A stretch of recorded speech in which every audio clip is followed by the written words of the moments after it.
Welcome to Sleepless Echoes, where the past refuses to sleep. Every great empire leaves ruins. The Khmer left Angkor Wat, a complex so vast its walls enclose an area the size of a modern city. Stand inside it and the stone closes in around you, carved with the faces of gods and the hands of 10,000 laborers. The Romans left the Colosseum. The Ottomans left Hagia Sophia. Majapahit left its temples carved from volcanic mountain stone. The reliefs still tell the story of a civilization that imagined an archipelago as one. Srivijaya ruled the seas of Southeast Asia for 600 years. It left almost nothing: no palace, no capital you can excavate, no monument you can visit today. Historians once spent decades arguing about whether Srivijaya had existed at all. Then the inscriptions turned up short, spare, nearly impossible to misread. It had existed, it had ruled, and then it dissolved, leaving behind almost nothing except the oldest sentence ever written in Malay. And one of the most profound questions in the history of power: what were they building, if not monuments? To understand Srivijaya, you have to understand the Strait. The Strait of Malacca is a narrow passage between the Malay Peninsula and the island of Sumatra, barely 2.5 miles wide. At its most constricted point, this passage served as the only reliable sea route between the Indian Ocean and the South China Sea. Everything moved through it: spices from the Banda Islands, silk from Tang Dynasty China, cotton from Gujarat, incense from Arabia. Buddhist manuscripts from Nalanda also passed through. If you wanted to trade between India and China, you passed through the Strait. Srivijaya, centered on the island of Sumatra near modern Palembang, arose in the late 7th century to control this passage. Not by building walls across it, nor by fielding the largest navy, but by becoming indispensable in the trade network. And here is where Srivijaya begins to diverge from every empire you have ever been taught to think about. Most empires work by conquest. You take territory, you garrison it. You force the people inside your borders to pay taxes and provide soldiers. Your power is measured in the land you own and the armies you can field. Srivijaya used a different model, one that political historians now call the Mandala system. In the Sanskrit cosmology that shaped Southeast Asian civilization, a mandala is a sacred diagram of the universe, not a map of territory, but a map of relationships. At the center, the most luminous point, the source of spiritual power. At the edges, everything else, arranged in gradations of connection to the center. Srivijaya applied this cosmic geometry to politics. It didn't claim to own the ports and kingdoms of the Malay coast. It claimed to be the center, the point of greatest spiritual, commercial, and cultural authority, inviting others to orient themselves toward it. Tribute flowed to Srivijaya not because of armies, but because of what Srivijaya offered in return: access. Access to the Strait, access to its trade networks, access to the Buddhist legitimacy that a king needed to govern well. To swear loyalty to Srivijaya was not submission, it was joining the center of the world. This is why there are no walls. Walls are for when you don't trust your tributaries. Srivijaya built trust instead, but trust required a center worth orienting toward. And this brings us to the most surprising thing about Srivijaya, the thing that has been hiding in plain sight for 1,000 years. We have one piece of physical evidence for what Srivijaya truly was, beyond the Mandala politics and the trade economics. A stone carved in 683 CE, found in the hills above Palembang. The Kedukan Bukit inscription, the oldest surviving text ever written in the Malay language. It records a military expedition blessed by Buddhist merit. It is written in Old Malay, in Sanskrit-derived script, by a civilization barely a decade old. Language on that stone, Old Malay, would go on to become the mother tongue of 290 million people. Every speaker of modern Indonesian, every speaker of modern Malay, the ancestor of Tagalog's lone vocabulary. The empire is gone, the language remains. But if the inscription tells us where Srivijaya started, it is a monk's account, written 6,000 miles away in Tang Dynasty China, that tells us what it became. In the year 671 CE, a Chinese Buddhist monk named Yijing boarded a Persian merchant ship in the harbor at Guangzhou. He was 37 years old. He had spent his entire adult life preparing for this journey.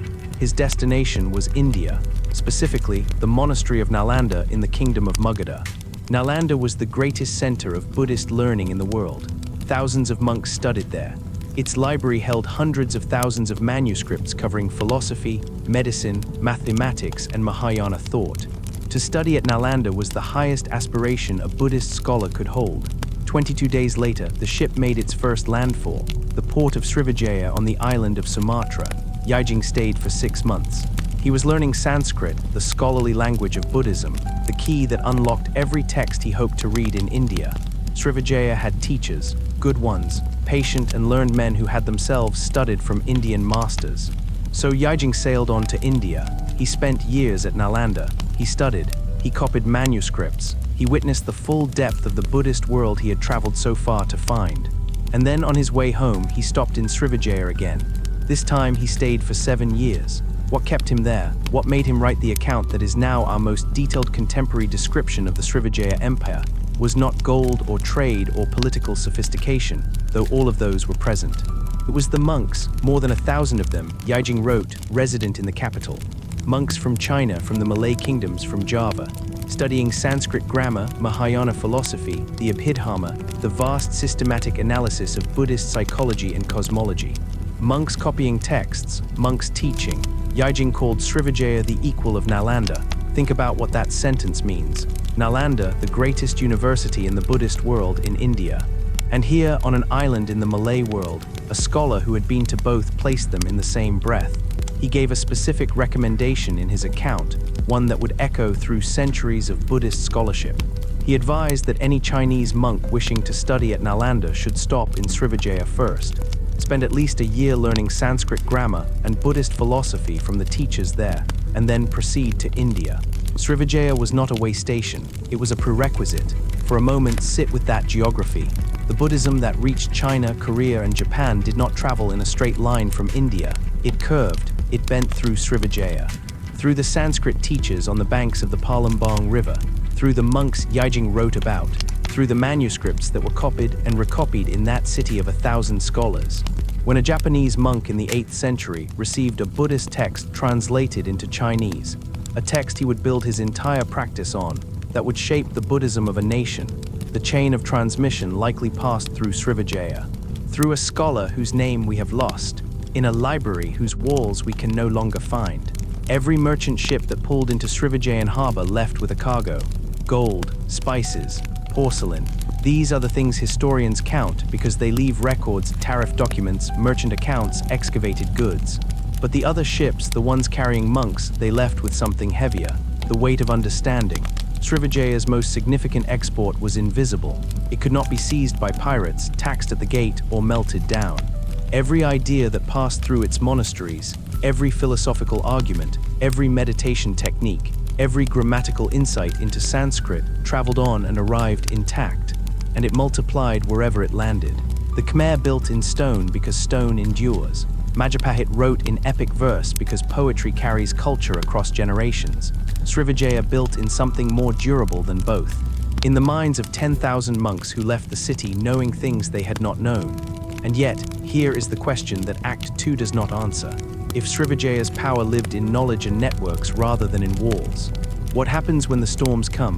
What holds when there is nothing solid to defend? The answer tells us everything about what kind of empire Srivijaya actually was. The answer tells us everything about what kind of empire Srivijaya actually was. By the 9th century, Srivijaya had held the Strait of Malacca for over 200 years, without building a single stone wall. What it had built instead was a relationship, a web of loyalty, commerce, and sacred prestige so dense that Srivijaya had become the most practical center. For anyone who wanted to move goods, people, or ideas across the maritime world, Srivijaya was the center. The kings of Srivijaya did not rule by divine right. They presented themselves as bodhisattvas, beings who had accumulated such vast spiritual merit that they stood at the threshold of full Buddhahood, but had chosen to remain in the world to guide others. A bodhisattva does not govern by force. A bodhisattva governs by presence, by the radiating quality of their wisdom, which creates order around them the way a flame creates light. The Tang emperors of China responded to this framing with enthusiasm. They sent gifts. They invited Srivijayan monks to court. They funded the copying of manuscripts that Srivijayan scholars had translated. They participated, willingly, in the spiritual economy that Srivijaya had constructed. When the relationship between Srivijaya and Tang dynasty China is described as a trade agreement, something essential is lost. It was equally a philosophical exchange. two civilizations recognizing each other's authority in different registers. China offered political legitimacy. Srivijaya offered sacred wisdom. Both received what they valued most: power through presence, authority through wisdom. But then, in 1025, the storms came. Rajendra Chola I, a king who had already conquered much of the Indian subcontinent, sent his fleet across the Bay of Bengal. The fleet struck Srivijayan ports up and down the Malay coast, one of the most audacious naval raids in ancient history. The Chola were not trying to hold the territory. They were trying to break the network, to puncture the Mandala at its key points. The goal was to redirect trade flows toward Chola-lined ports. It was a strategic assault on the logic of Srivijayan power. Not, we are stronger than you, but we can make you irrelevant. It worked. Some kingdoms on the periphery of the Mandala found it easier to deal directly with Chola merchants. The center of gravity shifted. Srivijaya never fully recovered the absolute dominance it had held before 1025. But here is what the Chola could not do. They could not break the knowledge network. They could raid ports. They could seize tribute payments. They could not unteach what the monks had learned. They could not reclaim the manuscripts already copied and carried home. They could not silence the Sanskrit grammar that Yijing had studied and passed on to his students, who passed it on to theirs. The legacy of knowledge continued, unaffected by the political and economic shifts of the time. A wall once breached is broken. A network once disrupted finds new paths. What eventually ended Srivijaya was not a single catastrophic defeat. It was a gradual dispersal, the slow migration of trade, tribute, and authority to newer centers. Singhasari in Java, the rising Thai kingdoms of the north, and in time, the sultanates whose Islamic synthesis would reshape the religious landscape of the entire region. Srivijaya did not collapse, it dissolved. And there is a Buddhist teaching that is exactly this shape: anicca, impermanence, the insight that all conditioned things are transient. Clinging to any form is the source of suffering, and wisdom lies in recognizing the moment when a thing has run its course. Srivijaya, which had built its civilization on Buddhist philosophy, may have been the only empire in history that actually governed by this principle. It did not try to last forever, it tried to transmit, and what it transmitted has survived everything. The Malay language, born in those Kedukan Bukit inscriptions, carried through centuries of Srivijayan commerce and diplomacy, became the lingua franca of maritime Southeast Asia. When the Portuguese arrived in Malacca in the 15th century, they found a port city where merchants from 30-odd nations communicated in a single shared language: Malay, Old Srivijayan. Today, 290 million people speak its descendants. Indonesian, Malay, the borrowed vocabulary of Tagalog and Javanese and dozens of regional languages. They speak it in shopping centers and government chambers and village conversations and messages on their phones. None of them know they are speaking the voice of Srivijaya. None of them need to. The Buddhist lineages transmitted through Srivijayan monasteries survive in temple traditions across East Asia. The philosophical frameworks that Yijing and thousands of monks carried home. The Mahayana texts, the Sanskrit grammar, the Yogacara insights into the nature of mind are still being studied, still being practiced, still shaping how a billion people understand consciousness and compassion. These are not ruins. They are not monuments, they are the empire still living. We began with an absence. Every great empire leaves ruins, and Srivijaya left almost none. No palace, no capital, no monument you can visit. We followed that absence across 3 acts and 5 centuries. Through the Mandala politics that made a strait into the center of the world. Through Yijing's 7 years in a library that 10,000 monks passed through and carried home in their minds. Through the language that outlasted every political structure Srivijaya built, and the philosophical lineages that still run through living traditions today. And the first want to offer a different way to see the ruins question. Angkor Wat is extraordinary. The Trolan temples of Majapahit are extraordinary. We should be grateful they exist, that we can stand inside them and feel the weight of the civilizations that raised them. But there is something that stone cannot carry. A wall endures as long as its stones are intact. A carved face survives as long as the temple around it doesn't fall. A monument lasts as long as no one decides to break it. Language cannot be broken that way. It adapts, it migrates, it takes new forms in new mouths without losing what it carries. Understanding cannot be seized. You can burn a library, but you cannot burn what the monks already knew when they walked out of it. A philosophical insight, once understood, cannot be uninvented. Srivijaya understood something that most empires don't learn until it's too late, that the things most worth building are the things that can't be destroyed. It built in trust, in knowledge, in shared language, in the portable wisdom of 10,000 monks who arrived in Palembang, not knowing Sanskrit and left knowing it. 600 years of that kind of building doesn't leave monuments.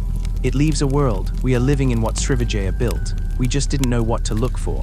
If Srivijaya was the eastern relay point, the place where Buddhist wisdom gathered before flowing outward to China, Korea, and Japan, what was happening at the other end of the world? For 1,000 years, an overland network crossed deserts and mountains. Most people thought were impassable. Merchants moved silk and spice. Monks moved manuscripts. Ideas moved faster than armies. Through oasis cities whose names we've mostly forgotten, Dunhuang, Samarkand, Merv. The Silk Road was not just a trade route. It was the most ambitious intellectual transmission project in human history. Next time on Echoes of Asia, what traveled faster than the caravans and what it became when it arrived.